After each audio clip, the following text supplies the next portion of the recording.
Ajude os Sussurros do Imaginário a crescer. Ama os audiobooks do canal? Que tal apoiar esse projeto e ajudar a trazer ainda mais histórias incríveis para todos? Contribua com qualquer valor via Pix.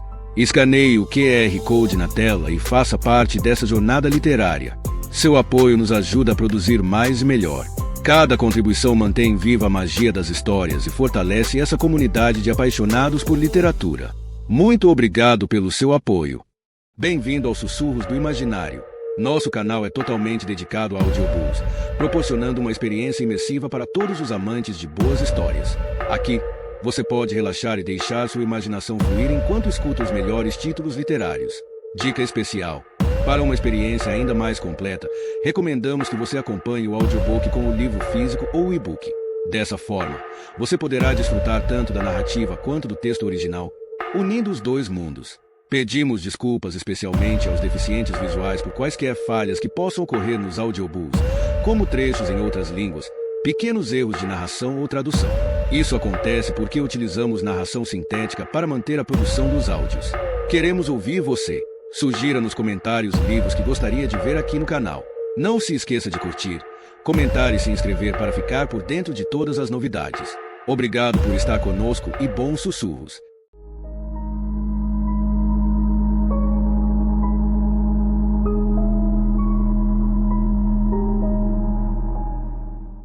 Capítulo 33. Maura parou na porta do cubículo do CTI, perturbada pela visão de tantos tubos, cateteres e fios em volta do corpo de rato, uma invasão que nenhum garoto de 16 anos deveria ter de suportar. Entretanto, o ritmo no monitor cardíaco se encontrava estável, e ele estava respirando sem ajuda de aparelhos. Sentindo sua presença, Rato abriu os olhos e sorriu. Olá, senhora. Ai, Rato, suspirou ela. Você nunca vai parar de me chamar assim? Como devo chamá-la? Você já me chamou de mãe uma vez. Ela piscou para conter uma lágrima furtiva diante daquela lembrança. A verdadeira mãe do garoto estava quase que certamente entre os mortos, mas não teve coragem de lhe dar a notícia. Em vez disso, tentou retribuir o sorriso como pôde.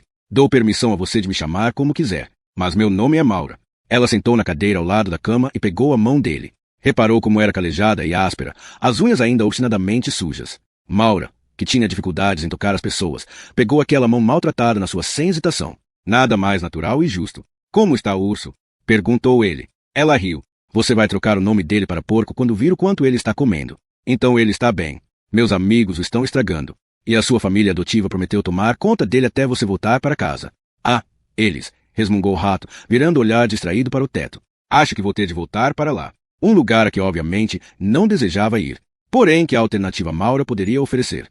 O lar de uma mulher divorciada, que não sabia nada sobre como educar crianças. De uma mulher que mantinha um caso de amor furtivo com um homem que nunca poderia reconhecer como parceiro. Ela seria um mau exemplo para um adolescente, e sua vida já era suficientemente problemática. Ainda assim, a oferta tremia-lhe nos lábios, de acolhê-lo, fazê-lo feliz, consertar-lhe a vida. Ser sua mãe. Como era fácil fazer aquela oferta e, uma vez feita, como seria impossível voltar atrás. Seja sensata, Maura, pensou ela. Você não consegue nem ter um gato, muito menos criar um adolescente sozinha. Nenhuma autoridade responsável lhe garantiria a custódia. Aquele garoto já havia experimentado rejeição demais, decepções demais. Seria cruel fazer promessas que não pudesse cumprir. Então não fez nenhuma. Apenas segurou sua mão e ficou do seu lado, até que voltasse a dormir. A enfermeira entrou para trocar o soro e saiu de novo. Contudo, Maura ficou considerando o futuro do garoto e que papel poderia de fato ter nele. Tudo que eu sei é que não vou te abandonar. Você vai sempre saber que existe alguém que se importa com a sua vida. Uma batida na janela fez-se virar, e ela viu Jane fazendo-lhe sinais. Com relutância, Maura se afastou da cama e saiu do cubículo. Eles vão começar a fazer a primeira necropsia, avisou Jane. Das vítimas de Kingdom Come, Jane assentiu com a cabeça. O patologista forense acabou de chegar do Colorado. Disse que te conhece e quer saber se você quer assistir. Vai ser feita lá embaixo, no necrotério do hospital. Maura olhou através da janela para Rato e viu que ele dormia tranquilamente. O garoto perdido, ainda esperando ser acolhido. Vou voltar, prometo. Ela fez um sinal a Jane e as duas deixaram o CT. Ao chegarem no necrotério, viram a antessala apinhada de observadores, o xerife Faye e o detetive Pasternak entre eles. O alto número de vítimas fizeram o caso notório, e mais de uma dezena de agentes da lei, além de funcionários do condado e do estado, havia se juntado para assistir à necropsia. O patologista viu Maura entrar na sala e levantou uma de suas grandes mãos, saudando-a. 2 verões antes, ela conhecera o Dr. Fred Gruber num congresso de patologia forense no Maine, e ele pareceu feliz em ver um rosto conhecido. Doutora, Isis, chamou ele, com sua voz retumbante, seria útil para mim ter outro par de olhos treinados. Você gostaria de pôr o jaleco e se juntar? Não acho que seja apropriado, opôs-se o xerife Fahey. A doutora Isles é uma patologista forense. Ela não trabalha para o estado de Wyoming. Esse caso vai ser acompanhado de perto e podem se levantar objeções. Por que seriam feitas objeções? Porque ela estava naquele vale. É testemunha e podem surgir acusações de adulteração. Contaminação de provas. Maura disse, só estou aqui como observadora e posso fazer isso perfeitamente bem deste lado da janela com o restante de vocês. Imagino que se possa assistir naquele monitor? Perguntou ela, apontando para a tela de TV instalada na antessala. Vou ligar a câmera para que vocês possam ter uma boa visão, falou o Dr. Gruber. E, de qualquer forma, vou pedir a todos os observadores que permaneçam nesta sala, com a porta fechada, pois existe a possibilidade de estarmos lidando com envenenamento por cianeto. Eu achava que tinha de engolir a coisa para ficar envenenado, disse um funcionário. Existe a possibilidade de um escapamento de gases. O grande perigo é quando se corta o estômago, porque é o momento em que o cianeto pode ser liberado. Meu assistente e eu vamos usar máscaras e vou dissecar o estômago debaixo da capela de exaustão. Trouxemos também um sensor GasBad, que nos alerta imediatamente se detectar cianeto de hidrogênio. Se der negativo, posso deixar alguns de vocês entrarem na sala. Mas vão ter que usar jalecos e máscaras. Gruber vestiu o traje para a dissecação, inclusive a máscara, abriu a porta e entrou no laboratório de necropsias. O assistente já o estava esperando, igualmente trajado. Eles ligaram a câmera e, pelo monitor de TV, Maura pôde ver a mesa de necropsia vazia, aguardando o ocupante. Gruber e o assistente tiraram da geladeira o corpo, envolto num saco plástico, o colocaram sobre a mesa. Gruber abriu o zíper do envoltório. No monitor de vídeo, Maura viu que o cadáver era de uma jovem, de apenas 12 ou 13 anos.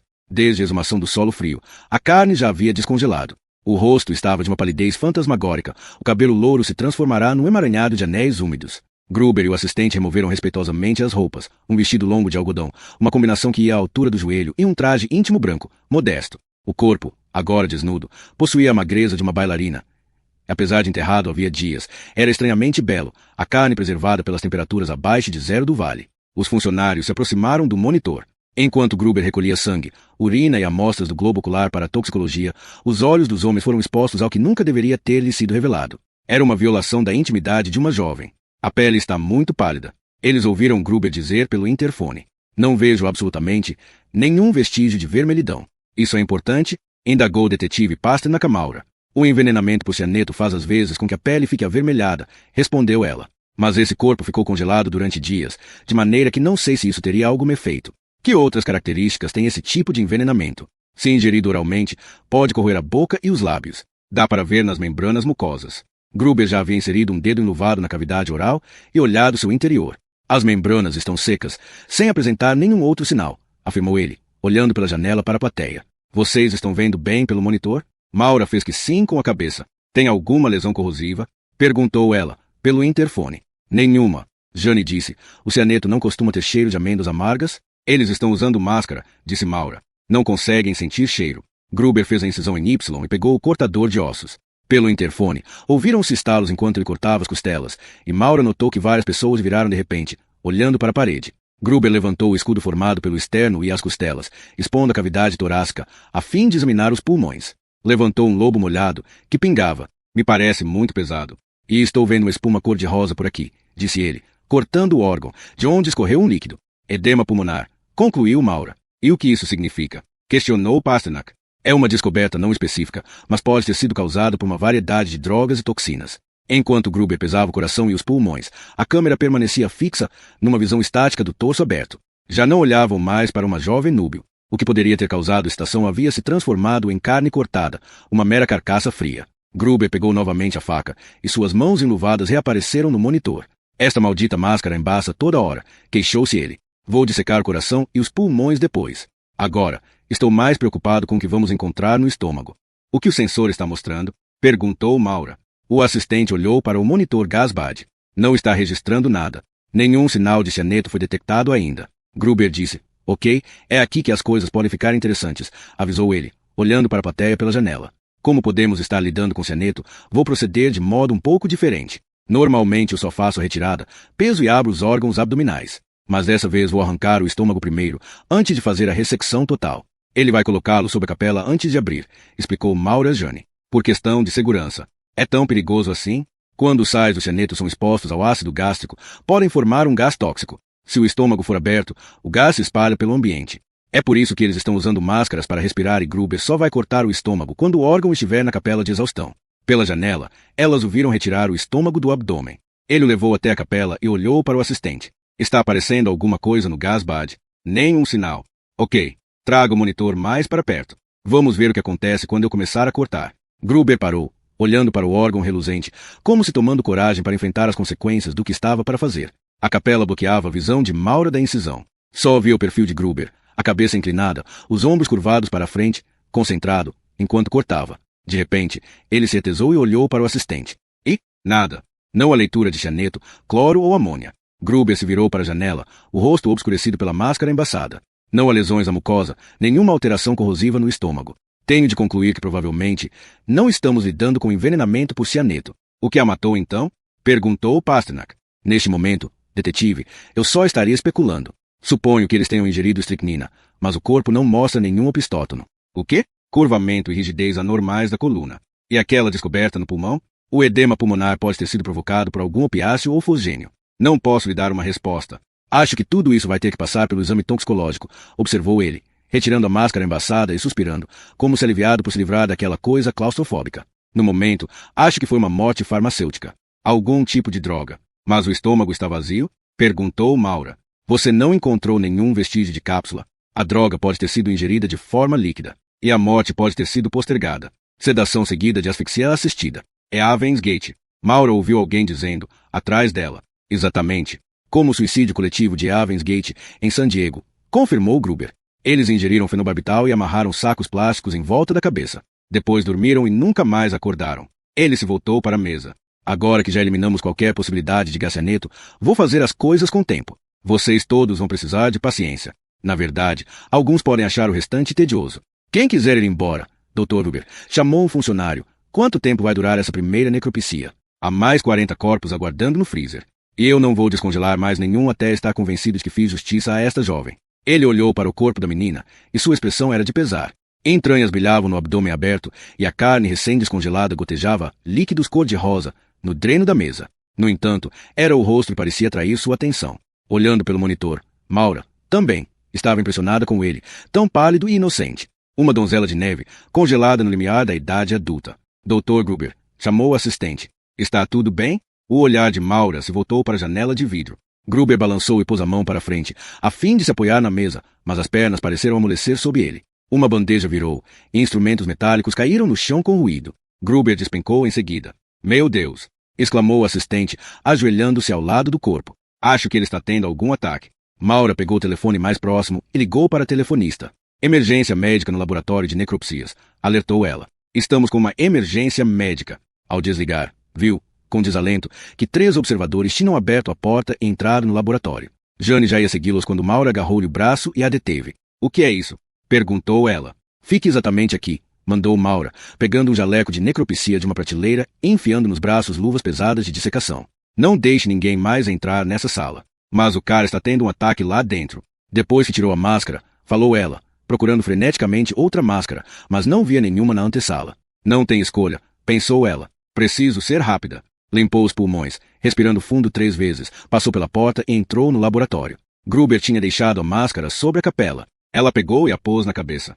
Ouviu um barulho e, quando se virou para ver o que era, deu com um dos homens vergando sobre a pia. Saiam todos daqui, gritou ela, enquanto agarrava o homem que desfalecia e o empurrava na direção da porta. Esta sala está contaminada. O assistente lançou-lhe um olhar pasmo através da máscara. Não entendo. O monitor do gasbad não registrou nada. Ela se agachou para agarrar Gruber por sob os braços, mas ele era pesado demais, impossível de mover. Pegue pelos pés, ordenou. Juntos, ela e o assistente arrastaram Gruber para longe da mesa, pelo chão cheio de instrumentos. Quando conseguiram puxá-lo até a antessala, a equipe de emergência médica já havia chegado e estava colocando máscaras de oxigênio nos 3 homens pálidos. Maura olhou para Gruber, que estava ficando com o rosto azul. Este homem não está respirando, gritou ela. Quando a equipe convergiu sobre o paciente, Maura se afastou para deixá-lo fazer seu serviço. Dentro de segundos, eles estavam colocando oxigênio em seus pulmões, espalhando eletrodos sobre o peito. No monitor, apareceu um traçado de eletrocardiograma. Ele está com ritmo sinusal. Frequência de 50. Não estou conseguindo medir a pressão. Ele está sem perfusão. Comecem as compressões. Maura disse. Ele foi exposto a alguma coisa. Algo naquela sala. Todavia, ninguém parecia ouvi-la, por causa da máscara. A cabeça martelava. Ela retirou a máscara e piscou diante das luzes que pareciam fortes demais. A equipe médica operava agora em ritmo de emergência total, e o tronco de Fred Gruber estava completamente à mostra, o abdômen proeminente exposto de forma humilhante e se sacudindo a cada compressão cardíaca. Um cheiro de urina exalava de suas calças encharcadas. Temos algum histórico desse homem? Gritou o médico. O que se sabe sobre ele? Sofreu algum tipo de colapso enquanto fazia uma necropsia, respondeu Jane. Ele parece estar uns 50 quilos acima do peso. Aposto que teve um ataque cardíaco. Ele urinou, observou Maura. Mais uma vez, sua voz foi ignorada. Era como um fantasma, pairando sobre a periferia, inaudível e sem receber atenção.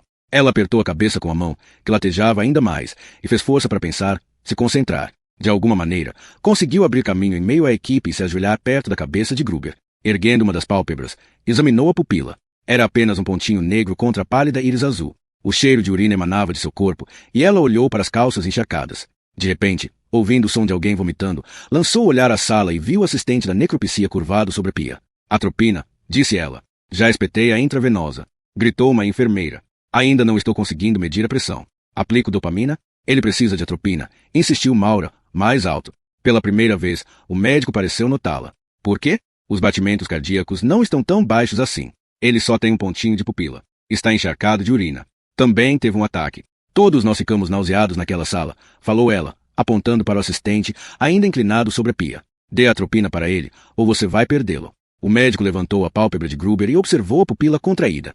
Ok. Atropina, 2 miligramas, ordenou. E é preciso interditar este laboratório, orientou Maura. Vamos todos para o corredor agora, o mais longe possível desta sala. Eles precisam chamar uma equipe de emergência química. Mas o que está acontecendo? Perguntou Jane. Maura se virou para ela, e bastou aquele movimento súbito para fazer tudo girar. Há uma substância tóxica aqui. Mas as leituras do gás BAD foram negativas. Negativas para aquilo que ele estava monitorando. Mas ele foi envenenado por outra coisa. Você sabe o quê? Você sabe que matou todas aquelas pessoas. Maura assentiu com a cabeça. Sei exatamente por que morreram.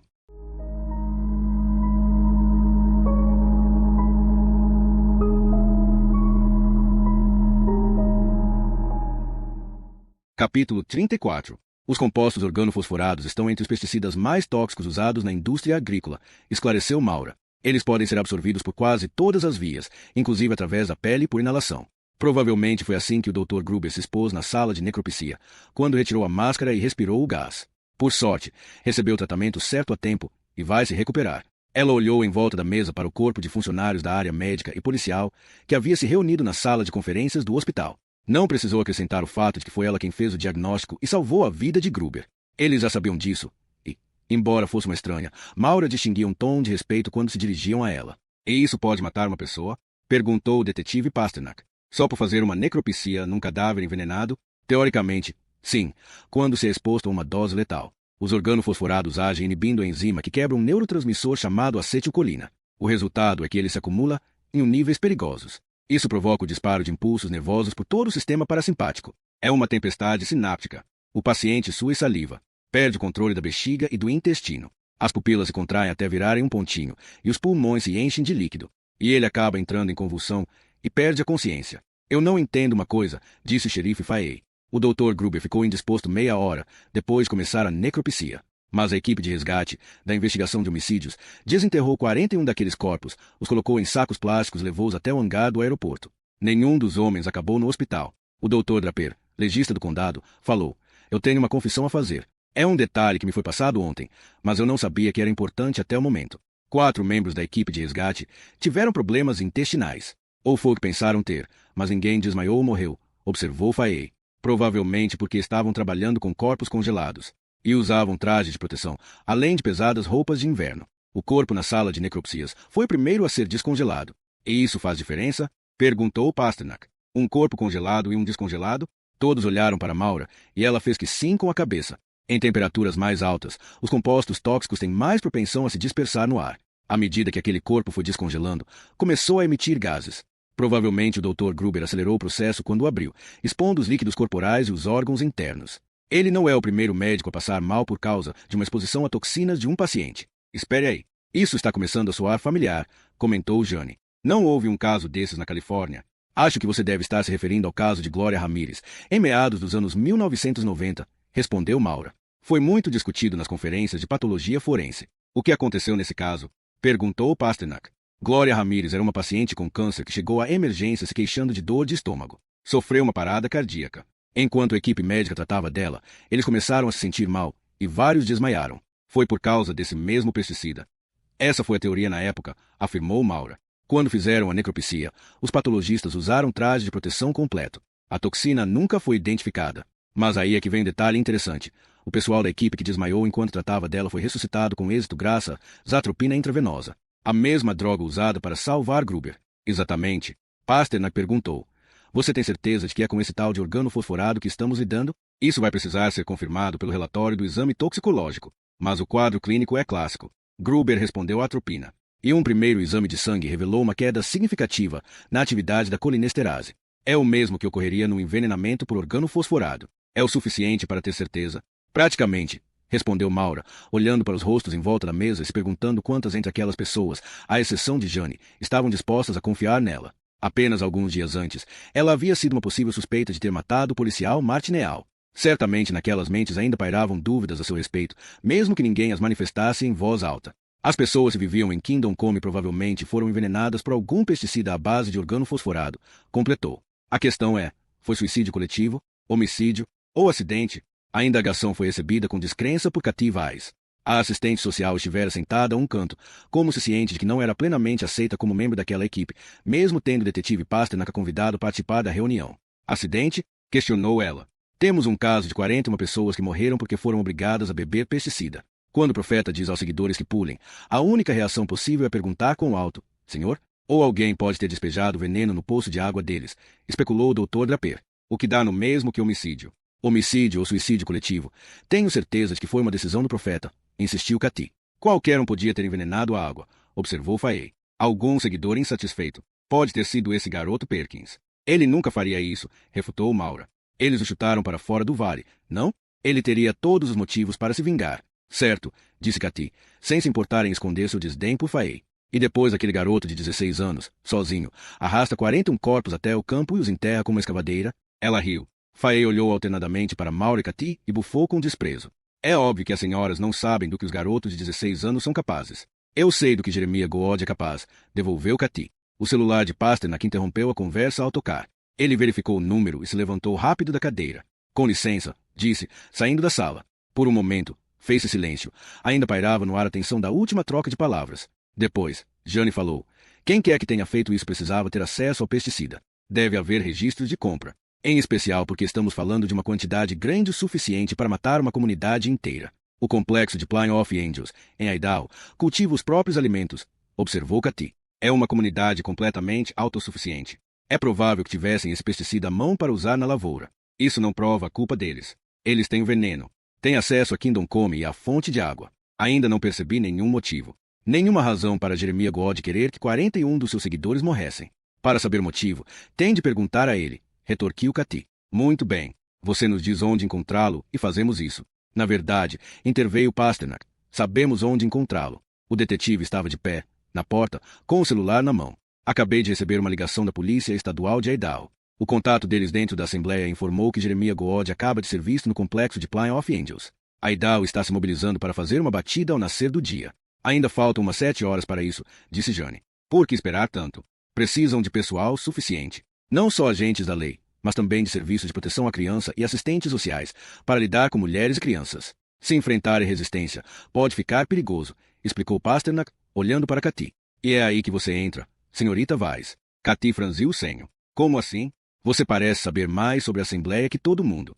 E venho tentando alertar as pessoas há anos. Bem, agora estamos ouvindo. Preciso saber como eles vão reagir. Se vai haver violência. Preciso saber exatamente o que esperar, declarou ele, olhando em volta da sala. A Idaho está pedindo nossa ajuda. Querem que estejamos mobilizados antes do nascer do sol. Estou pronta para ir a qualquer hora. Ótimo, falou Pasternak. Você vem comigo. Esta noite, senhorita Weiss, você é a minha nova melhor amiga. Eles dirigiram noite afora, Pasternak na direção e Kathy ao lado. No banco de trás, Jane ia sozinha. Aquela seria uma operação policial, na qual Maura não podia tomar parte, e Kathy fora a única civil a ser convidada para participar. Enquanto seguiam para o oeste, Kathy previu que enfrentariam em Plain of Angels. As mulheres não vão falar com vocês, nem as crianças. Elas são treinadas a ficar em silêncio na frente de estranhos. Então não esperem cooperação de nenhuma delas, mesmo quando as retirarem do complexo. E os homens? Eles têm porta-vozes escolhidos, designados por Jeremiah para lidar com o mundo exterior.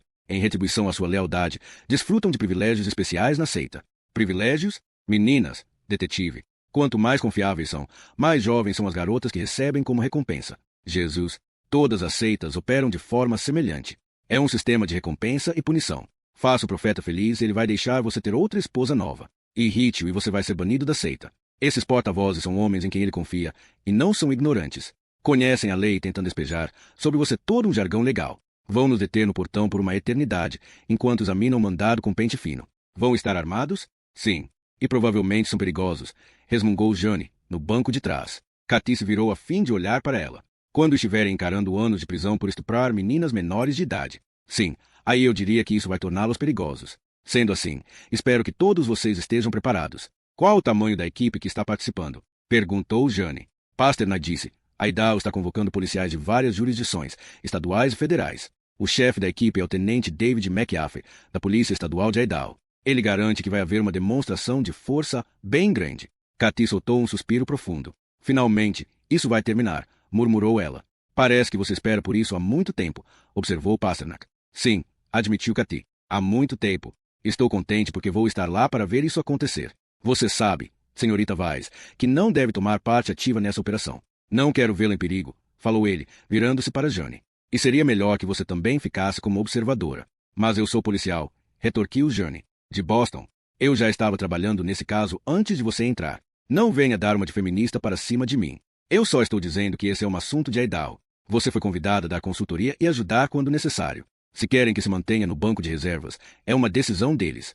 É assim que as coisas funcionam. Risole. Jane se recostou no banco. Ok, mas só para você saber, estou armada. Então mantenha a arma no coldre. Se isso for tratado da maneira certa, não vai haver necessidade de armas. Nosso objetivo é tirar as mulheres e as crianças, se levá-las sob custódia, e fazer isso usando o mínimo de força. Espera aí. E Jeremiah? Perguntou Cathy. Se vocês o encontrarem, vão prendê-lo, não?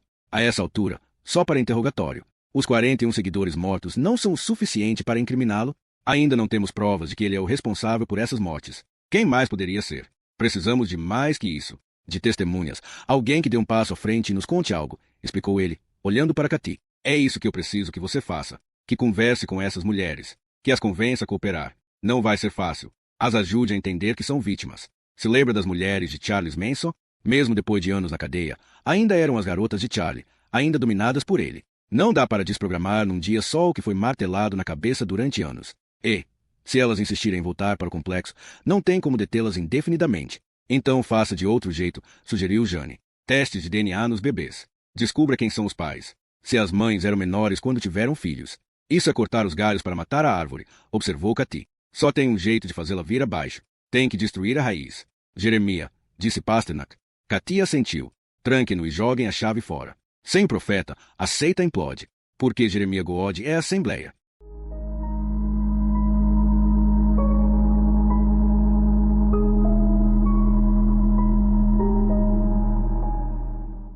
Capítulo 35. Oculta por um véu de neve que caía, a tropa se encontrava reunida. Jane batia os pés, tentando se manter aquecida, mas os dedos já estavam dormentes e nem a xícara de café escaldante que acabará de engolir conseguia repelir o frio gélido do amanhecer em Idaho. Se fizesse parte da equipe de ataque, o frio não lhe importaria, porque a adrenalina tornava as pessoas imunes a desconfortos menores, tais como temperaturas abaixo de zero. Entretanto, naquela manhã, relegada à posição de mera observadora e obrigada a permanecer à toa, sentia o frio penetrar-lhe os ossos.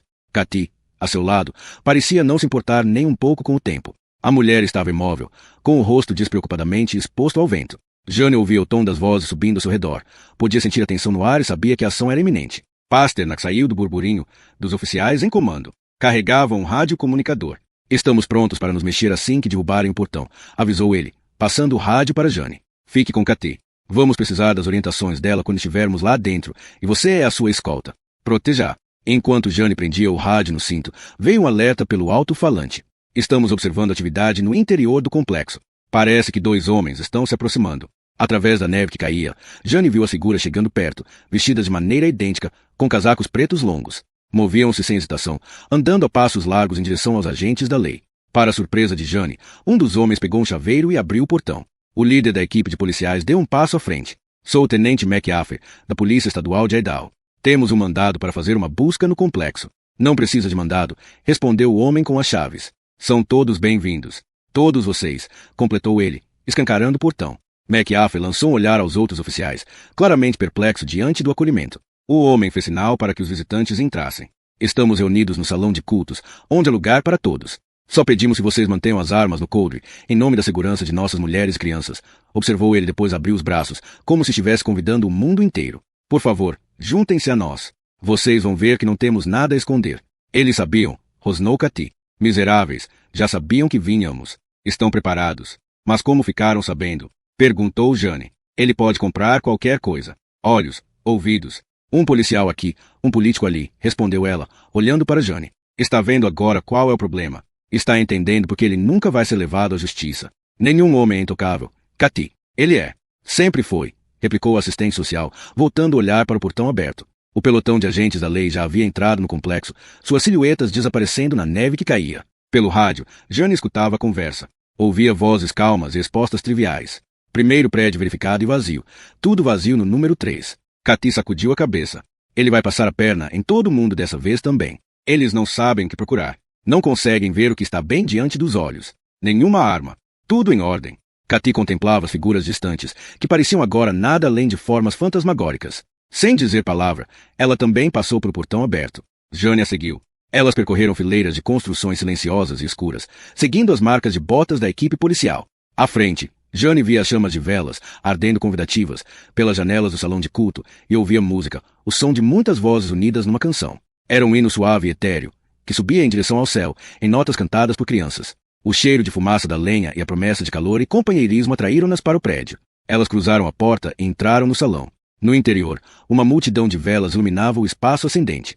Uma congregação de centenas de pessoas enchia bancos lustrosos, de madeira. De um lado do corredor central, sentavam-se mulheres e meninas, formando um mar de trajes em tom pastel.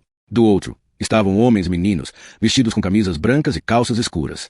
Uma dezena de agentes se postaram na parte de trás do salão, de onde contemplavam tudo, inquietos, sem saber como agir no que era obviamente um local de culto. O hino chegou ao fim, e as últimas emocionantes notas se esvaíram. No silêncio que se fez, um homem de cabelos negros subiu no estrado e examinou calmamente a congregação. Não usava roupas de sacerdote, nenhum chale bordado ou qualquer outro ornamento que indicasse ser diferente ou especial. Pelo contrário, estava diante deles vestindo as mesmas roupas que os outros seguidores, à exceção de que as mangas da camisa branca estavam dobradas até os cotovelos, como se preparado para um dia de trabalho.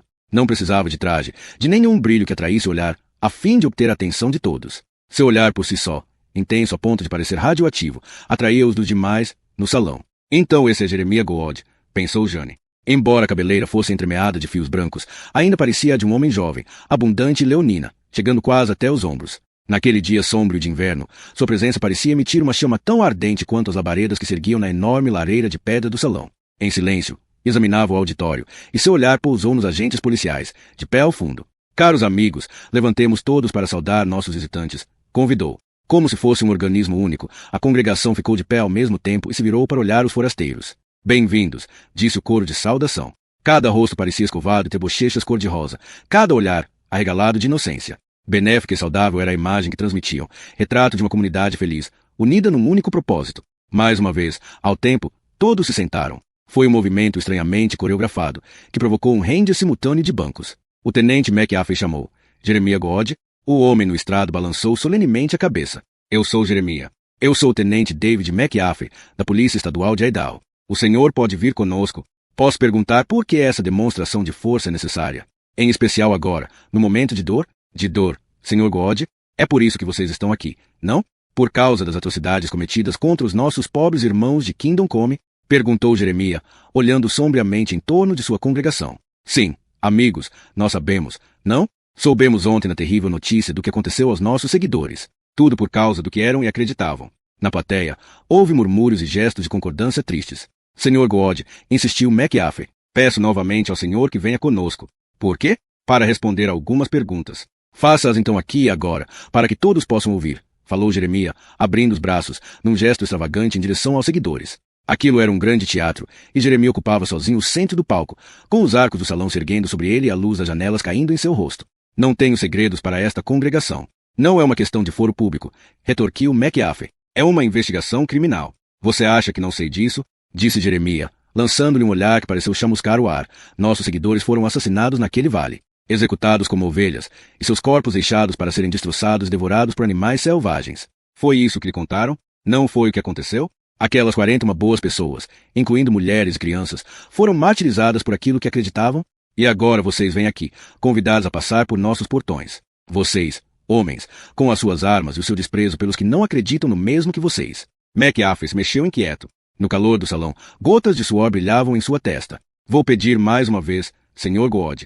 Ou o senhor vem conosco de boa vontade, ou seremos obrigados a prendê-lo. Eu tenho boa vontade. Não acabei de dizer que vou responder suas perguntas, mas as faça agora, onde essas boas pessoas podem ouvi-lo. Ou tem medo de que o mundo todo saiba a verdade? Perguntou ele, olhando em torno, para os seguidores. Meus amigos, vocês são a minha segurança. Peço-lhes que sejam testemunhas. Um homem da congregação ficou de pé e disse: do que a polícia tem medo? Façam as suas perguntas para que a gente possa ouvir também. A multidão se uniu a ele. Sim, perguntem agora. Aqui. Bancos rangiam à medida que a congregação se agitava mais, e outro homem se levantou. Os policiais olhavam nervosamente em torno do salão. Então você se recusa a cooperar? Falou McAfee. Eu estou cooperando. Mas, se vocês estão aqui para fazer perguntas sobre Kingdom Come, não vou poder ajudá-los. E você chama isso de cooperação? Não tenho respostas para vocês. Porque não fui testemunha do que aconteceu. Quando foi a última vez que esteve em Kingdom Come? Em outubro. Quando os deixei, prosperavam. Estavam bem abastecidos para o inverno, já erguendo os alicerces para mais 6 casas. Foi a última vez que vi o vale, declarou ele, olhando para a congregação, em busca de apoio. Não estou dizendo a verdade? Há alguém aqui para me contradizer? Dezenas de vozes saíram em sua defesa. O profeta não mente. Jeremias olhou para McAfee. Acho que teve a sua resposta, tenente. Nem de longe, retrucou McAfee. Vocês estão vendo, meus amigos? Instigou Jeremias, olhando em torno, para os seguidores. Como eles profanam a casa de Deus com seus exércitos e suas armas. Ele sacudiu a cabeça, lastimando. Essa demonstração de força é a tática dos homens pequenos, disse Jeremias, sorrindo para McAfee. Ela funcionou para você, tenente? Se sente maior agora. Aquela provocação era mais do que McAfee podia aguentar, e suas costas se retesaram diante do desafio. Jeremias God, você está preso. E todas essas crianças se encontram agora sob custódia. Vão ser escoltadas para fora desta propriedade, onde há ônibus aguardando por elas. As mulheres deram um grito de surpresa, seguido por um coro de lamentações e soluços. A congregação inteira ficou de pé, em protesto. Em uma questão de segundos, McAfee perdeu o controle do salão, e Jane viu as mãos dos policiais procurarem as armas. Instintivamente, ela buscou a sua, quando a fúria aumentou e a violência parecia iminente. Meus amigos, gritou Jeremias. Vamos ficar em paz. Ele levantou os braços e o salão inteiro se acalmou. O mundo todo vai saber a verdade muito em breve, proclamou ele. Vai ver que nos conduzimos com dignidade e compaixão. Que, quando confrontados pela face brutal da autoridade, respondemos com graça e humildade. Jeremias soltou um suspiro profundo e pesaroso. Meus amigos, não temos outra escolha a não ser obedecer. E não posso fazer nada se não me submeter à vontade deles. Só peço que se lembrem do que testemunharam hoje aqui. A injustiça, a crueldade de famílias sendo separadas. Ele olhou para cima, como se falasse diretamente com os céus. Só então Jane observou um membro da congregação, numa sacada ao alto, filmando todo o discurso. Está tudo filmado. O martírio de Jeremias God em vídeo. Quando o conteúdo fosse entregue à mídia, o mundo inteiro saberia daquele ultraje, praticado contra uma comunidade pacífica. Lembrem-se, amigos, ordenou Jeremias. Lembraremos, respondeu a congregação em uníssono. Ele desceu os degraus do estrado e caminhou calmamente até os policiais que o aguardavam. À medida que transpunha o corredor central, passando por seus seguidores, pasmos, o som de lamentações tomou conta do salão. Porém, a expressão de Jeremias não era de pesar. O que Jane viu em seu rosto foi um ar de triunfo. Ele havia planejado e orquestrado aquele confronto, uma cena que seria exibida e reexibida nas TVs de todo o país. O profeta humilde, caminhando com dignidade serena em direção a seus torturadores. Ele ganhou essa rodada, pensou ela. Talvez tenha até ganhado a própria guerra. Que tribunal o condenaria quando era ele quem parecia ser a vítima? Jeremias se deteve diante de McAfee e levantou as mãos, oferecendo docilmente os pulsos para serem algemados. O simbolismo não poderia ser mais desavergonhado. McAfee cedeu, e o clique de metal soou escandalosamente alto. Vocês vão exterminar nós todos? Perguntou Jeremias. Dá um tempo, reclamou McAfee. Você sabe muito bem que não tive nada a ver com o que aconteceu em Kingdom Come. É o que vamos descobrir. Vão? Não acho que vocês queiram a verdade, porque já escolheram o vilão. De cabeça erguida, Jeremias atravessou o corredor formado pelos policiais. Contudo, quando se aproximava da saída, parou de repente, o olhar fixo em Cativais. Aos poucos, seus lábios se curvaram num sorriso de reconhecimento. Kate Sheldon, disse ele, com suavidade, você voltou para nós. Jane franziu o senho para Cati, cujo rosto havia se tornado assustadoramente pálido. Mas você disse que Kate Sheldon era sua amiga, disse Jane. Katy parecia não ouvir Jane, mas mantinha o olhar fixo em Jeremiah. Dessa vez, isso acaba, afirmou ela, em voz baixa. Acaba? Questionou ele, sacudindo a cabeça. Não, Kate, isso só nos deixa mais fortes. Para o público, eu sou um mártir. Ele contemplou seu cabelo despenteado pelo vento, o rosto emaciado, e o olhar que lançou foi quase de piedade. Vejo que o mundo não a tem tratado bem. Que pena você ter nos deixado, disse, sorrindo enquanto se virava para ir embora. Mas temos todos que seguir em frente. Jeremiah, chamou Katy, correndo de súbito atrás dele, com os braços para frente. Só então Jane viu que ela estava segurando com as mãos. Katy, não, gritou Jane. Num instante, ela sacou a própria arma. Larga isso. Larga essa arma. Katy. Jeremiah se virou e contemplou calmamente a arma apontada para seu peito. Se sentiu algum medo, não demonstrou. Em meio às marteladas do próprio coração, Jane ouviu pessoas arfando nos bancos passadas frenéticas, quando a congregação correu para lhe dar cobertura. Ela não tinha dúvidas de que, àquela altura, uma dezena de policiais já havia sacado suas armas e apontado. No entanto, o olhar de Jane se mantinha fixo em Katy. As mãos esfoladas, castigadas pelo vento, seguravam a arma. Embora qualquer policial no recinto pudesse ter atirado nela, nenhum o fez. Estavam todos paralisados pela perspectiva de ter que abater aquela jovem. Nunca imaginaríamos que ela estivesse armada. Por que deveríamos? Katy, por favor, suplicou Jane, calmamente. Ela era quem estava mais perto, quase o suficiente para esticar o braço e pegar a arma. Se Katy a entregasse, isso não vai resolver nada. Vai, sim, vai acabar com essa história. É para isso que existem os tribunais. Tribunais? A risada de Katy foi amarga. Eles não vão tocar nele. Nunca tocaram. Ela segurou a arma com mais força e o cano se inclinou mais para o alto. Nem assim. Jeremiah se esquivou. Seu olhar permanecia sereno, quase divertido. Vocês estão vendo, meus amigos? Falou. É isso que temos de encarar. Raiva e ódio irracional. Ele sacudiu a cabeça com tristeza e olhou para Katy. Acho que está claro para todos aqui que você precisa de ajuda. Kate, eu só sinto amor por você. Foi o que sempre senti, disse Jeremiah, virando-se mais uma vez para partir. Amor? Sussurrou Katy. Amor? Jane viu os tendões de seu pulso se retesarem. Viu os dedos da mulher se contraírem. E, mesmo assim, seus próprios reflexos se recusavam a entrar em ação. A mão congelou em volta da arma. O disparo do revólver de Katy cravou uma bala nas costas de Jeremiah. Ele se inclinou para a frente e caiu de joelhos. O salão se transformou num espetáculo de tiros. O corpo de Katy se sacudia e se retorcia enquanto uma avalanche de balas da polícia penetrava-lhe a carne. A arma caiu, e ela desabou de cara no chão, ao lado do corpo de Jeremiah Goode. Cessar fogo! Gritou McAfee. Ouviram-se mais 2 tiros hesitantes, e depois se fez silêncio. Jane se ajoelhou ao lado de Katy. Da congregação, veio um choro de mulher, um lamento tão alto e sinistro que sequer parecia humano. Depois, ouviram-se outros, um coro de gritos, que logo se tornou ensurdecedor, à medida que centenas de vozes lamentavam o profeta caído. Ninguém chorou por Katy Weiss. Ninguém chamou seu nome. Apenas Jane, ajoelhada no chão sujo de sangue, encontrava-se perto bastante para ver os olhos da mulher. Só ela viu sua luz se apagar, quando a alma partiu. Assassina! Gritou alguém. Judas. Jane olhou para o corpo de Jeremiah Goode. Até na morte, ele sorria.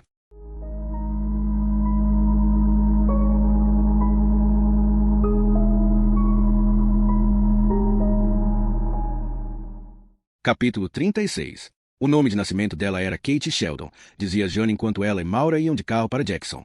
Aos 13 anos, se tornou uma das tais esposas espirituais de Jeremiah, das quais esperava que se submetessem completamente aos seus desejos. Durante 6 anos, pertenceu a ele, mas, não sei como, conseguiu tomar coragem para fugir, e escapou da Assembleia. Foi quando mudou de nome? Perguntou Maura. Jane assentiu, sem tirar os olhos da estrada. Virou Catherine Sheldon Weiss, e dedicou o resto da vida a derrubar Jeremiah. O problema é que ninguém a escutava. Era uma voz no deserto. Maura olhou adiante para o que já se tornará uma estrada familiar, pela qual passava todos os dias para visitar Rato no hospital. Aquela seria a última visita.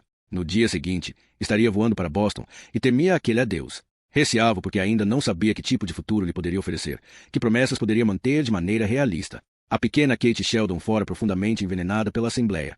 Teria Rato sido prejudicado de modo semelhante? Maura gostaria, de fato, de levar uma criatura tão marcada para sua casa.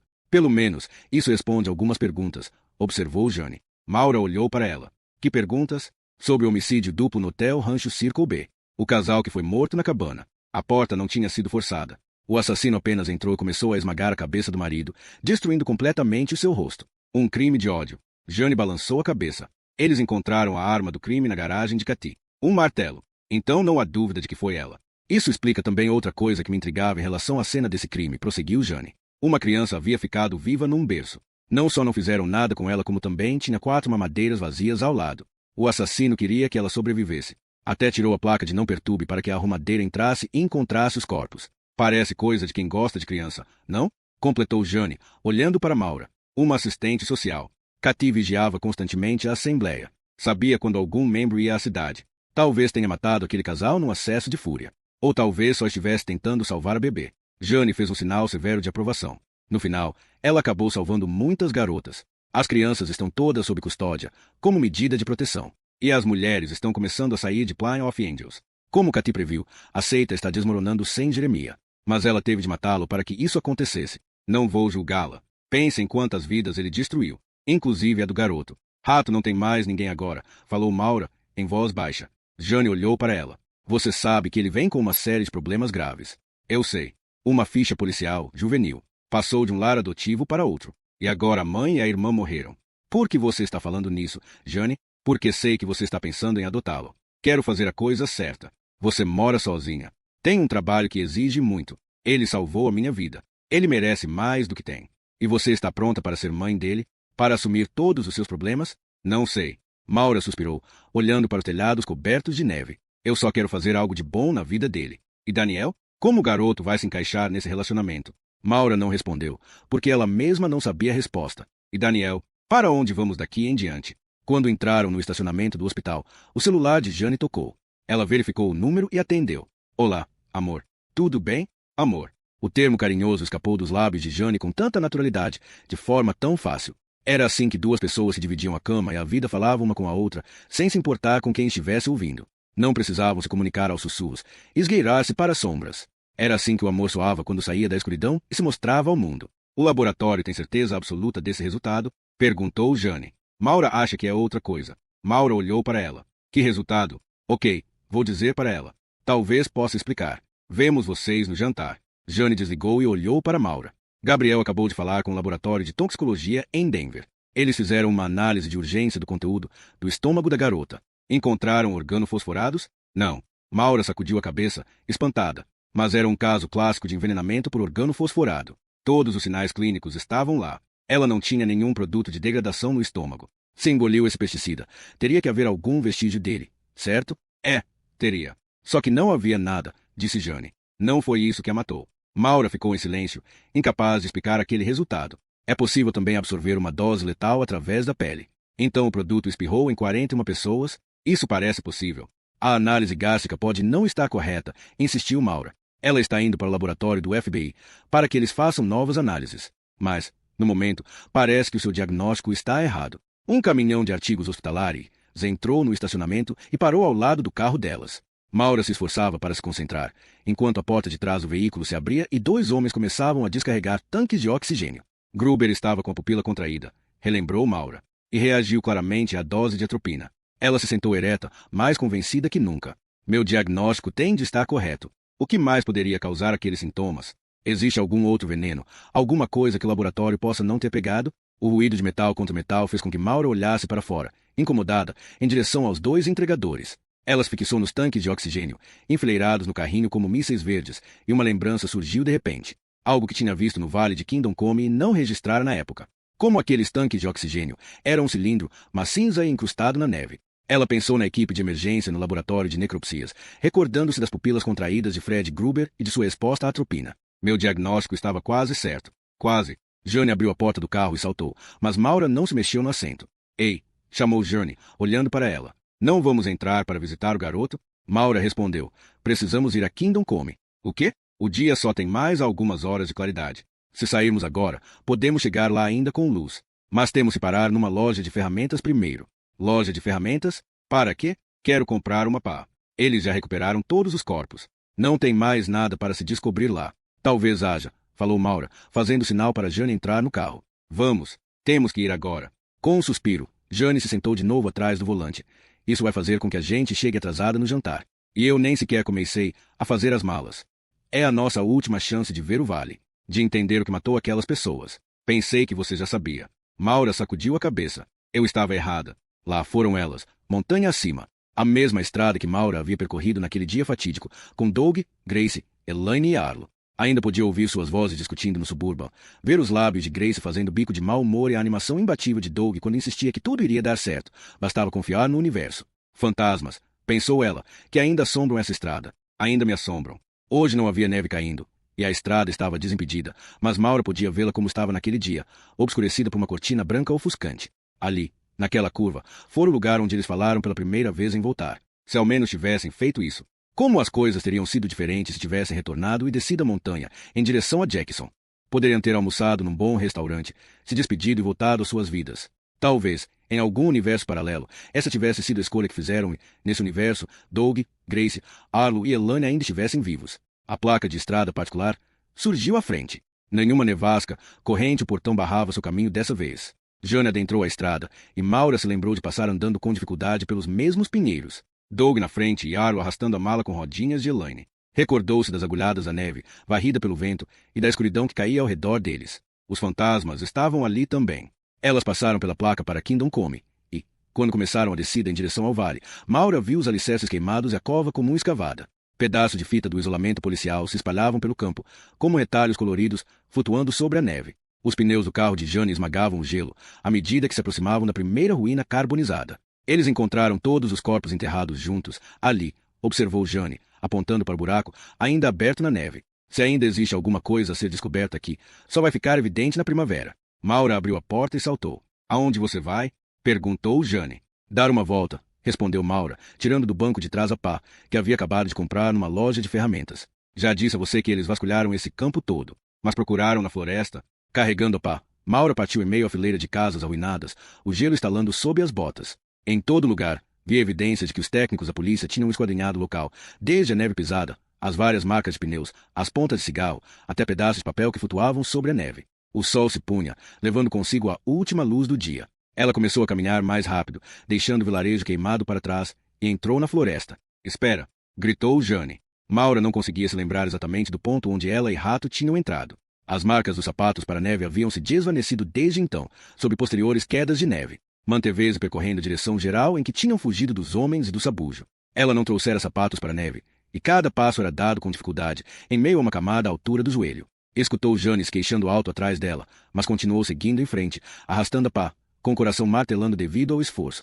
Teria ido longe demais na floresta? Havia passado do lugar? Então, as árvores se espaçaram e a clareira se estendeu à sua frente, com a neve cobrindo os montes de entulho de construção. A escavadeira ainda se encontrava estacionada do outro lado, e ela viu o esqueleto das estruturas das novas edificações, aguardando finalização. Ali estava o lugar onde havia caído, atolada na neve, onde ficará inerte, enquanto o cão se aproximava. Viu tudo aquilo de novo, o pulso mais rápido diante das recordações. O cachorro pulando em sua direção. O grito de surpresa que soltara quando o urso o interceptou no ar. Todos os vestígios da luta entre os cães haviam desaparecido sob a neve fresca, mas ela ainda conseguia identificar a depressão no solo onde havia caído. Podia ver os contornos irregulares de restos de construção, cobertos de branco. Maura enterrou a pá em um dos montes e retirou um pouco de neve. Jane finalmente a alcançou e chegou ofegante à clareira. Por que você está cavando nesse local? Viu uma coisa aqui antes. Pode não ser nada, pode ser tudo. Ok, isso responde minha pergunta. Maura jogou para o lado mais um pouco de neve. Só vi de relance, mas... se for o que estou achando que é. De repente, a pá bateu em algo sólido, fazendo um ruído metálico. Pode ser isso, disse ela, caindo de joelhos e começando a cavar com as próprias mãos enluvadas. Aos poucos, o objeto se tornou visível, liso e curvo. Maura não conseguia soltá-lo da neve, porque estava solidamente congelado, preso ao monte de entulho abaixo. Continuou a cavar, mas metade do objeto permanecia enterrada, sem poder ser vista, e encerrada no gelo. O que ela conseguirá revelar era uma extremidade de um cilindro de metal cinza. Encontrava-se circundado por duas faixas pintadas, uma verde e outra amarela. Estampado nele estava o código D568. O que é essa coisa? Perguntou Jane. Maura não respondeu. Continuava a retirar neve e gelo, expondo cada vez mais o cilindro. Jane se ajoelhou para ajudá-la. Números novos apareceram, impressos em verde. 2011-42-11455 hora, ZM12TAT. Você faz alguma ideia do que esses números significam? Perguntou Jane. Imagino que sejam números de série de algum tipo. Para quê? Uma lasca de gelo se soltou de repente, e Maura olhou fixamente as letras gravadas que acabavam de ser reveladas. Gás VX. Jane franziu o senho. VX. Isso não é um tipo de gás tóxico. É exatamente isso, confirmou Maura em voz baixa, virando-se sobre os joelhos, estupefata. Ela passou os olhos pela clareira, até a escavadeira. Os colonos estavam erguendo novas construções naquele local, pensou. Haviam derrubado árvores e estavam levantando os alicerces para casas novas, preparando o vale para outras famílias, que se mudariam para Kingdom Come. Saberiam eles que uma bomba relógio estava enterrada naquele solo em que estavam cavando e remexendo? Não foi um pesticida que matou aquelas pessoas, declarou Maura. Mas você disse que era compatível com o quadro clínico. Da mesma forma que o gás tóxico VX. Ele mata exatamente do mesmo modo que os organofosforados. O VX causa perturbações nas mesmas enzimas, provoca os mesmos sintomas, mas é muito mais potente. É uma arma química, criada para ser dispersa no ar. Se você o usasse numa área baixa, ele transformaria este vale numa zona mortal, disse ela, olhando para Jane. O ronco de motor de caminhonete fez as duas ficarem imediatamente de pé. Nosso carro está estacionado sem nenhuma cobertura, pensou Maura. Quem quer que tenha acabado de chegar já sabe que estamos aqui. Você está armada? Perguntou Maura. Por favor, me diga que sim.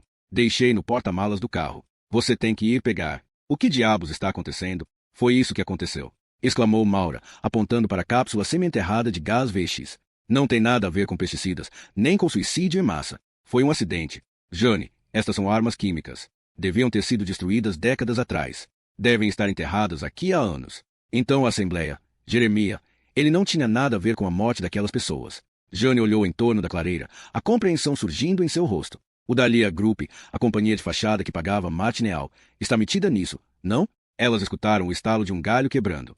Se esconde, sussurrou Maura. As duas se meteram na floresta no momento em que Montgomery Loftus entrou na clareira. Ele carregava um rifle, mas estava apontado para o chão e se movia com o passo casual de um caçador que ainda não tinha visto a presa. As pegadas de Maura e Jane estavam por toda parte e a Loftus não escapariam às evidências de sua presença. Tudo o que tinha a fazer era seguir as marcas até onde as duas estavam agachadas, entre os pinheiros. No entanto, ignorou o óbvio e se aproximou calmamente do buraco que Maura tinha acabado de cavar. Olhou para o cilindro exposto e a pá que ela deixará ali. Se você deixa uma coisa enterrada durante 30 anos, ela acaba se corroendo, disse ele. O metal fica quebradiço. Se bater nele com uma escavadeira ou jogá-lo contra uma pedra, quebra, continuou, levantando a voz como se as árvores fossem sua plateia. O que você acha que aconteceria se eu disparasse um tiro nisso agora? Só então Maura percebeu que o rifle estava apontado para a cápsula. Ela permaneceu imóvel, temerosa de fazer qualquer barulho. Com o canto do olho, notou que Jane se arrastava vagarosamente mais para dentro da floresta, mas Maura não conseguia se mover. O gás VX não demora muito para matar, prosseguiu Loftus. Foi o que o fornecedor me disse há 30 anos, quando me pagou para jogá-lo fora. Pode ser que demore um pouco mais a se dispersar num dia frio como hoje, mas num dia quente se espalha rápido. É levado pelo vento, entra pelas janelas abertas nas casas. Ele levantou o rifle e mirou na cápsula. Maura sentiu o coração pequeno. Um disparo daquela arma formaria uma nuvem de gás tóxico, da qual elas jamais conseguiriam escapar. Da mesma forma que os moradores de Kingdom Come não puderam, naquele dia quente atípico, em novembro, quando abriram as janelas e os pulmões. A morte penetrara e fizera rapidamente suas vítimas. Crianças que brincavam, famílias reunidas para as refeições.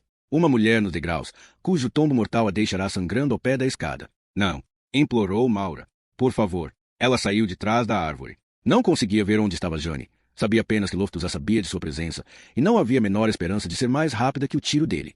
Todavia, o rifle não estava apontado para ela. Continuava mirando na cápsula. É suicídio, falou ela. Ele lhe lançou um sorriso irônico. Essa é a ideia no geral, minha senhora. Como não estou vendo nenhum jeito de isso vir a acabar bem para mim. Não agora. Melhor isso que a prisão, decidiu Loftus, olhando para o destruído vilarejo de Kingdom Come. Quando eles terminarem as últimas análises naqueles corpos, vão saber o que os matou. Vão vasculhar este vale todo, procurando pelo que possa estar enterrado. Não vai demorar muito para que batam na minha porta.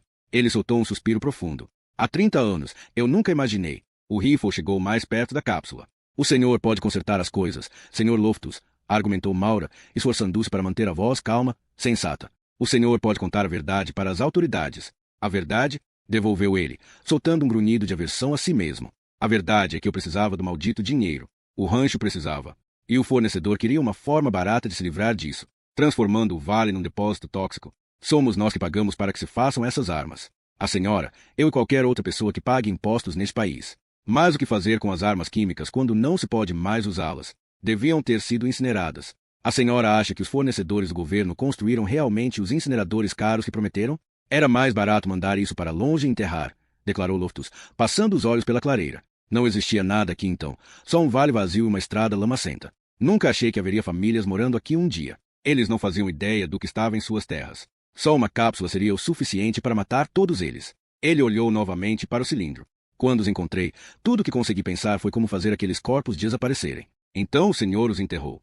O fornecedor mandou seu próprio pessoal fazer isso. Mas aí veio a nevasca. Foi quando aparecemos. Os malfadados turistas que foram dar numa cidade fantasma. A mesma nevasca assombrosa que deixará Maura e seu grupo ilhados em Kingdom Come, onde virão demais. Souberam demais. Nós íamos revelar tudo. Mais uma vez, Loftus ergueu o rifle e mirou na cápsula. Ela deu um passo, em pânico, na direção dele. O senhor pode pedir imunidade. Não existe imunidade para a morte de pessoas inocentes. Se o senhor aceitar depor contra o fornecedor, são eles que têm o dinheiro, os advogados. O senhor pode dar nomes. Já dei. Tenho um envelope na minha caminhonete, com números, datas, nomes. Todos os detalhes que posso lembrar. Espero que seja o suficiente para derrubá-los. Sua mão apertou mais o cabo do rifle, e a respiração de Maura congelou na garganta. Onde está você, Journey? Um farfalhar de galhos alertou Maura. Loftus também ouviu. Nesse instante qualquer incerteza que tivesse atormentado desapareceu de repente. Ele olhou para a cápsula. Isso não resolve nada, Loftus, insistiu Maura. Resolve tudo, rebateu ele. Journey saiu da floresta, segurando a arma com as duas mãos, o cano apontado para Loftus. Solte o rifle, ordenou ela. Ele a olhou com uma expressão estranhamente impassível. O rosto de um homem que não se importava mais com o que aconteceria depois. É com você, detetive, disse ele. Seja uma heroína. Journey deu um passo em sua direção, a arma firme como uma rocha. Não precisa acabar assim. É só uma bala, afirmou Loftus, virando-se para a cápsula, ergueu o rifle para disparar. A explosão borrifou de sangue o chão branco. Por um segundo, Loftus pareceu estar suspenso, como um mergulhador pronto para se jogar no oceano. O rifle caiu de sua mão. Vagarosamente, ele foi tombando para frente, até desmoronar de cara na neve. Journey baixou a arma. Jesus, murmurou ela. Ele me forçou. Maura se agachou ao lado de Loftus e virou de frente. A consciência ainda não lhe tinha abandonado a visão, e ele olhou para ela, como se memorizando seu rosto. Foi a última imagem que viu, antes de a luz deixar-lhe os olhos. Não tive escolha, disse Journey. Não, não teve. E ele sabia disso, falou Maura, levantando-se e virando-se na direção do assentamento desaparecido de Kingdom Come. E pensou. Elas não tiveram escolha também. As 41 pessoas que morreram aqui. Nem Douglas, Grace, Elaine e Arlo. A maioria de nós passa pela vida sem saber como e quando vai morrer. Entretanto, Montgomery Loftus fizera sua escolha. Escolher aquele dia, por meio do tiro de uma policial, naquele lugar envenenado. Lentamente, ela suspirou, e a nuvem branca de seu hálito ondulou, à luz do entardecer, como mais uma alma liberta, esgueirando-se para o Vale dos Fantasmas.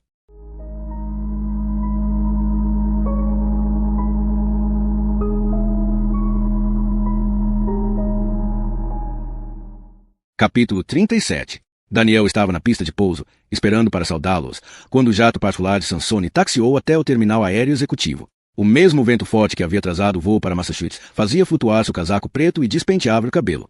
Ainda assim, ele suportava estoicamente sua intensidade, enquanto o jato parava e a escada era baixada. Maura foi a primeira a descer, indo direto para os braços dele, que a aguardavam. Algumas semanas antes, eles teriam se cumprimentado apenas com um beijo discreto no rosto e um abraço casto. Esperariam até estar entre quatro paredes, com as cortinas fechadas, para se abraçarem. Porém, aquele era o dia de sua chegada, seu retorno do mundo dos mortos, e ele a puxou para si sem hesitação. Contudo, mesmo enquanto o abraçava, murmurando euforicamente seu nome, ela estava ciente dos olhos dos amigos os observando. Consciente também do próprio desconforto, quando aquilo que tentará esconder por tanto tempo estava agora à vista de todos. Não foi o vento cortante, mas saber que estava sendo observado que a fez se soltar de Daniel rápido demais. Ela viu, de relance, o rosto ilegível e sombrio de Sansone e notou o modo desajeitado como Journey se virou, para não ter que encontrar seus olhos. Eu posso ter voltado dos mortos, pensou ela, mas alguma coisa realmente mudou? Ainda sou a mesma mulher, e Daniel, o mesmo homem. Foi ele quem a levou em casa. Na penumbra do quarto, um tirou a roupa do outro, como haviam feito tantas vezes antes. Ele beijou-lhe as marcas roxas e os arranhões que cicatrizavam. Acariciou todas as concavidades, os lugares onde agora os ossos tinham ficado proeminentes. Minha pobrezinha, você perdeu tanto peso, falou Daniel, e disse-lhe como havia sentido sua falta e lamentado por ela. Ainda não era de manhã quando ela despertou e se sentou na cama, observando dormir enquanto a noite se recolhia lá fora. Maura gravou na memória o rosto, o som da respiração, o toque e o perfume dele. Toda vez que Daniel passava a noite com ela, o amanhecer trazia sempre tristeza, porque significava a hora de sua partida. Naquela manhã, não foi diferente, e a associação foi tão flagrante que ela se perguntou se alguma vez conseguiria contemplar o nascer do sol sem uma ponta de desânimo. Você é meu amor e minha infelicidade, pensou, e eu sou sua. Maura se levantou da cama, foi até a cozinha e fez café. Pôs-se diante da janela, sorvendo enquanto a luz do dia ia ficando mais forte, revelando um gramado coberto pela geada. Pensou naquelas manhãs frias e silenciosas em Kingdom Come, onde havia finalmente encarado a verdade sobre sua vida. Estou ilhada no meu próprio vale nevado, e sou a única que pode me salvar. Ela terminou o café e voltou para o quarto. Aconchegando-se junto a Daniel, viu abrir os olhos e sorrir para ela. Eu te amo, Daniel, disse, e sempre vou te amar. Mas é hora de dizer adeus.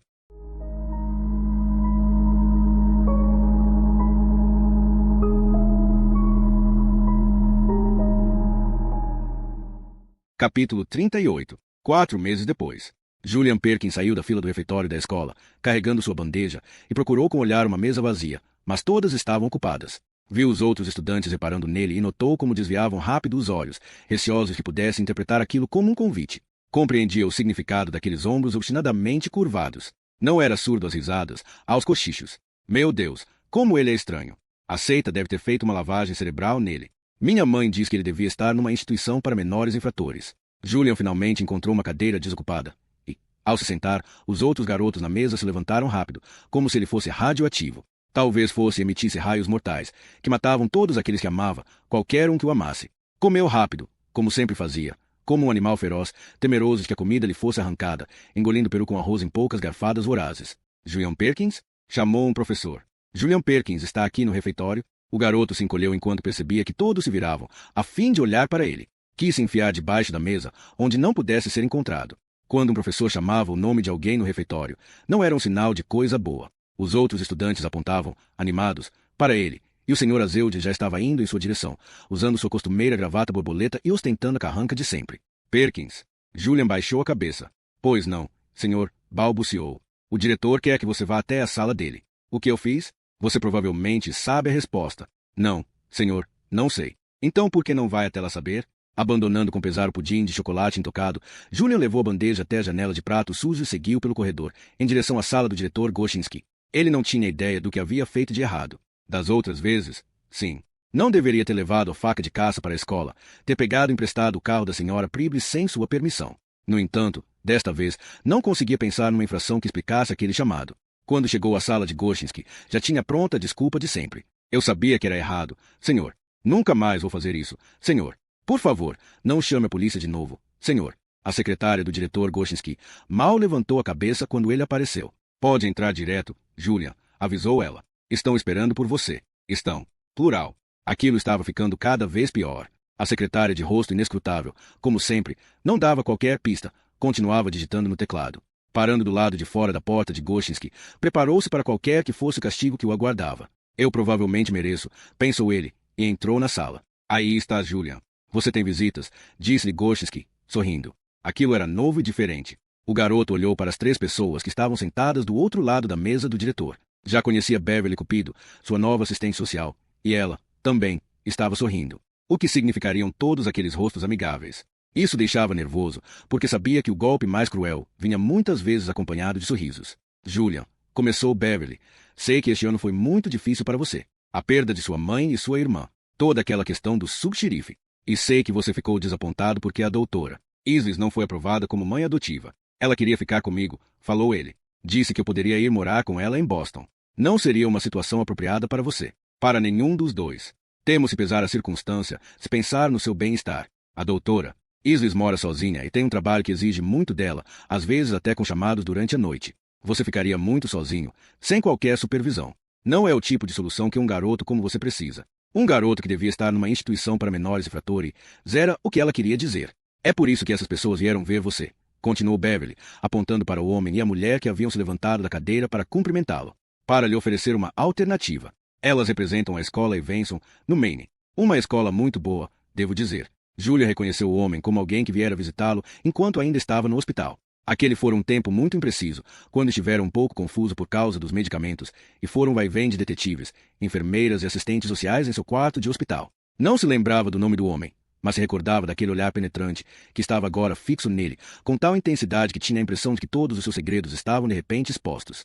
Embaraçado, Julian resolveu olhar para a mulher. Ela estava na casa dos 30 anos, era magra e tinha cabelos castanhos à altura dos ombros. Embora estivesse vestida de forma conservadora, com um tailleur cinza, não havia como ocultar o fato de que era muito atraente. Sua postura, com um quadril estreito audaciosamente protuberante, cabeça inclinada de forma travessa, dava-lhe um ar estranho, de punk urbana.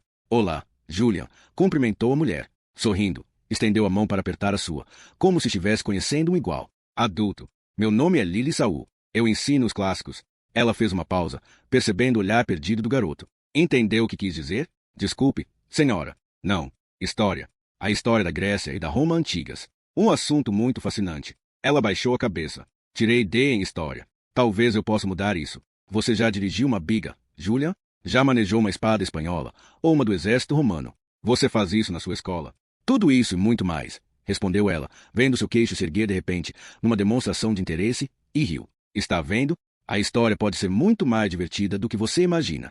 Basta lembrar que ela trata de pessoas, e não só de datas tratados chatos. A nossa escola é muito especial e fica num cenário também muito especial, cheio de campos e florestas, e você pode até levar o seu cachorro se quiser. Acho que o nome dele é Urso. Sim, senhora. Nós temos também uma biblioteca que qualquer outra escola invejaria. E os professores, do mundo todo, estão entre os melhores nas suas áreas. É uma escola para alunos com talentos especiais. Ele não sabia o que dizer. Olhou para Gorski e Beverly. Ambos balançavam a cabeça com aprovação.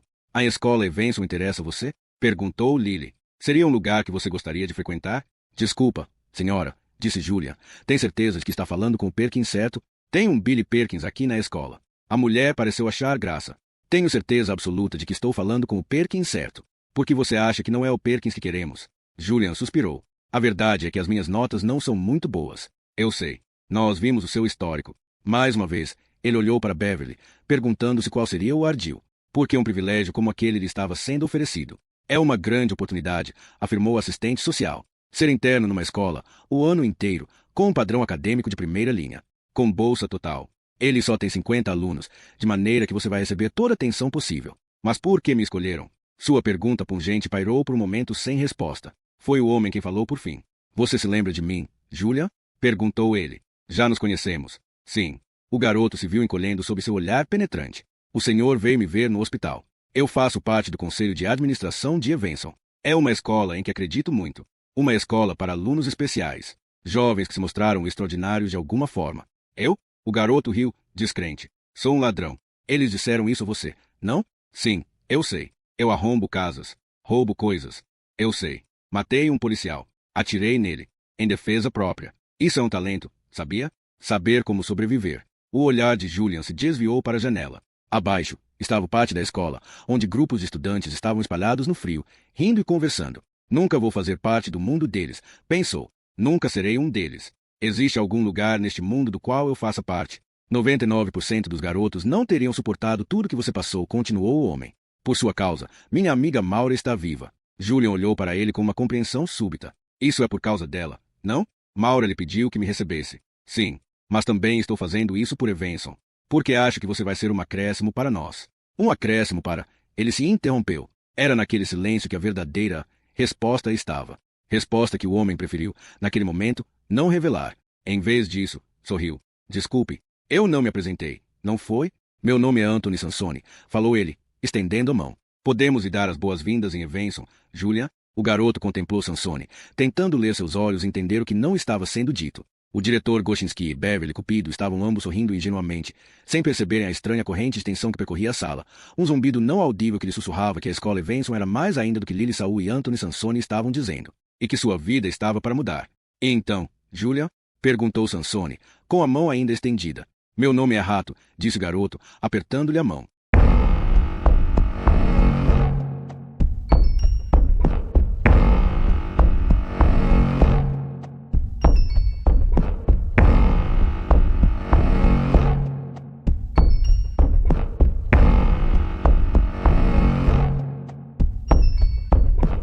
Muito obrigado por ouvir mais um audiolivro aqui nos Sussurros do Imaginário.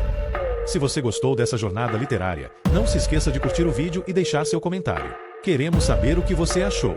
Inscreva-se no canal e ative as notificações para continuar explorando histórias fascinantes e descobrindo novos mundos ao nosso lado. Sussurros do Imaginário, a sua melhor companhia para viagens literárias. Até a próxima aventura!